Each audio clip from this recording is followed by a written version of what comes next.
Every omelet served on board Singapore Airlines economy class is cooked on this rotating table. We're producing here 7,000 omelettes per day minimum. In catering facilities like this one, chefs prepare all the main dishes for nearly 20 million passengers a year.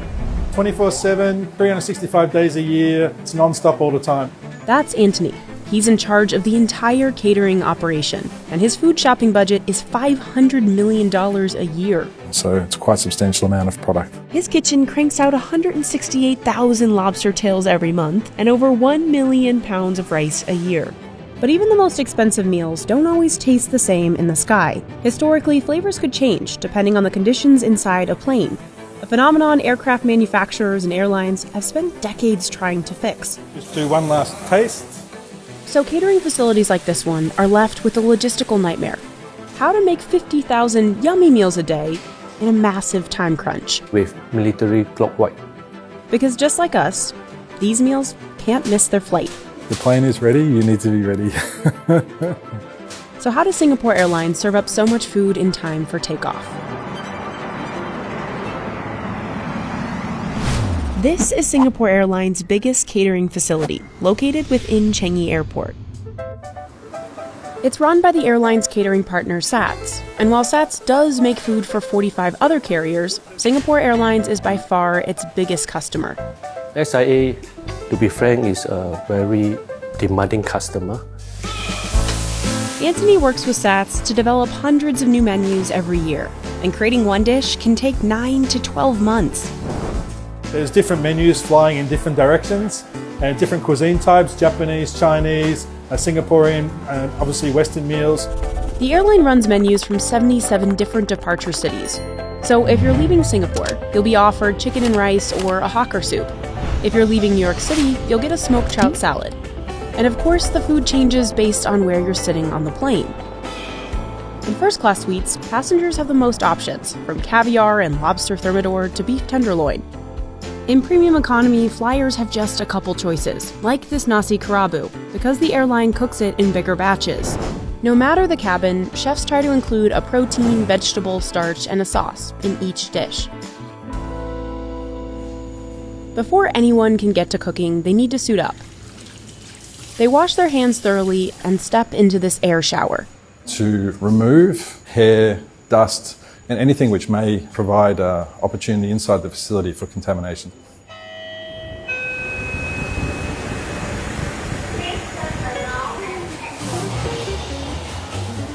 SAT's team of over 1,000 workers handles a lot of food. Easily, one day we can have about 800 to 1,000 menus running. They usually start cooking meals 24 to 36 hours before a scheduled flight, and it's all broken down into stations. It's like a restaurant. You have a salad section, you have a dessert section, you have a hot kitchen. This is just on a much larger scale. In the premium kitchen, they're grilling meat, like this filet mignon, for the first and business class. Essentially what we're doing is we're cooking the meal about 30-40%. If they cook the meat all the way through now, it would be really overcooked by the time it got onto the plane. So chefs depend on flight attendants who finish cooking it in the air.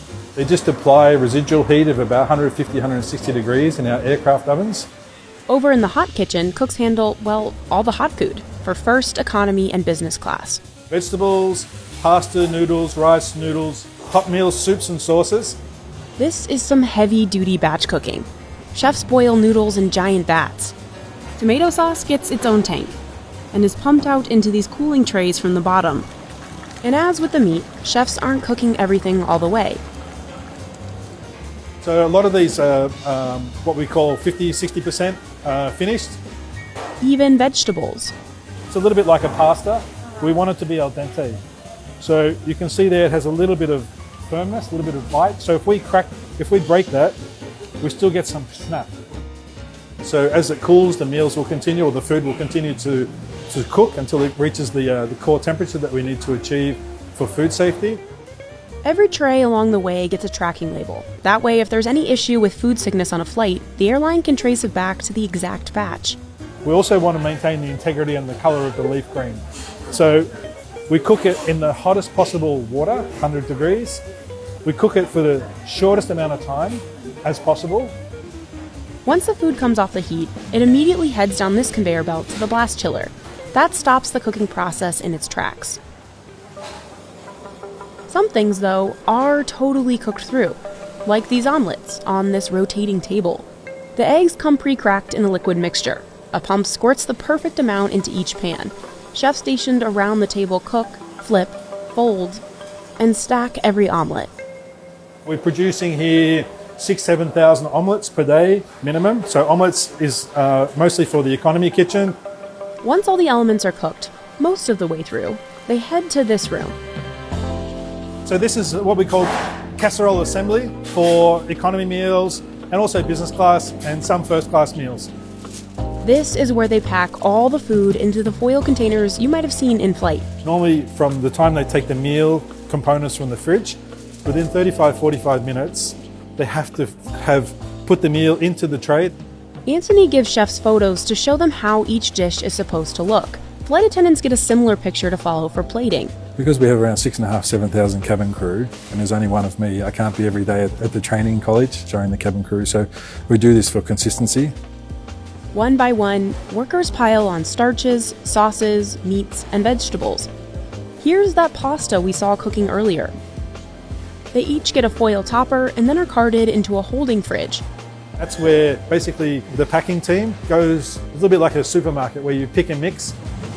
Chefs assemble the desserts in a different room. Today they're making floating islands, a dessert with a meringue suspended in creme anglaise. All these dishes look great on the ground, but there's one big problem. Food can taste different in the air. On some planes, your taste buds are about 30% less sensitive to sweet and salty foods. That's because of the pressure, dryness, and engine sound. In the older 777s and A320s, the cabin is pressurized up to 8,000 feet, so it feels like you're eating lunch on Machu Picchu. And humidity on board can sit as low as 12%, less than some deserts. When you have a dry mouth and a worsened sense of smell, foods can be twice as bland. So historically, that meant airlines loaded on salt for you to even taste the food, sometimes leaving passengers feeling bloated. But in new planes, manufacturers are making conditions on board easier on your body. In the A350s, A380s, and 787 Singapore Airlines flies, cabins are pressurized up to 6,000 feet. So instead of Machu Picchu, it feels like you're eating dinner in Denver. And because new planes are made of more carbon fiber, it's possible to increase humidity to about 24%. When you have more moisture in the cabin space, your sinuses and your body is not dehydrating as quickly. And your taste and your palate is not as, influenced. So flyers can taste a lot more these days, making it easier on chefs like Anthony.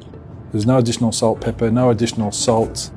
Anthony can use this room to simulate a pressurized cabin and test how food will taste in the sky. And to address that bloating issue, he uses ingredients like Turmeric reduces swelling in your body, inflammation, right? So you're feeling a lot more comfortable. Ginger is also for sleep and rest and relaxation. Which leaves just one more hurdle, reheating the food. Flight attendants only have small ovens to work with on board. So how do chefs make sure their food still tastes good? Well, cooking halfway and moving quickly helps. And they avoid dishes that don't travel well. We try not to do things that are deep fried, for example. Chicken wings, it doesn't stay crispy, and none of us really like to bite into soft French fries. They also stay away from thin fish, like sea bass. A fish which is a bit thicker, a cod, a salmon, they stand up much better to in-flight experience. After all the meals are assembled, the food finally meets up with the carts you see on board. So we have here the tray assembly area. Elevators bring clean trays, cutleries, and dishes upstairs. The silverware elevator? Yeah, it's like it's a deluxe ride, for your cutlery.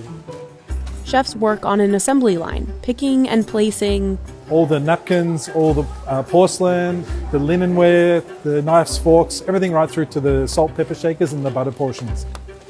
This is a dinner service for business class. And then they'll put the appetizer. So the appetizer is always preset on a supper service.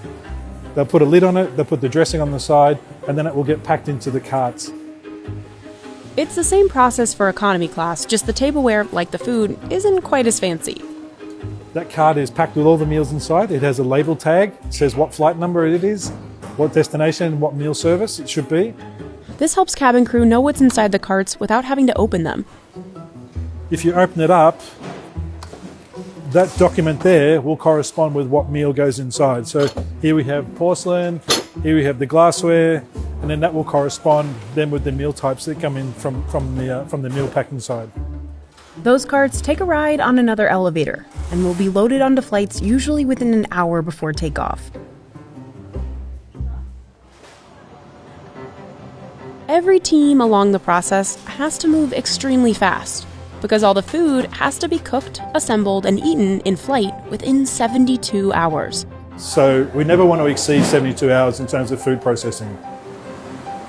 If the team goes over that time limit by just an hour, they exceed food safety requirements and can't serve those meals anymore. This meal will be on a plane tonight. Okay? So this production probably occurred yesterday. It all moves so fast because at the end of the day, they've got a flight to catch. You can't miss the plane.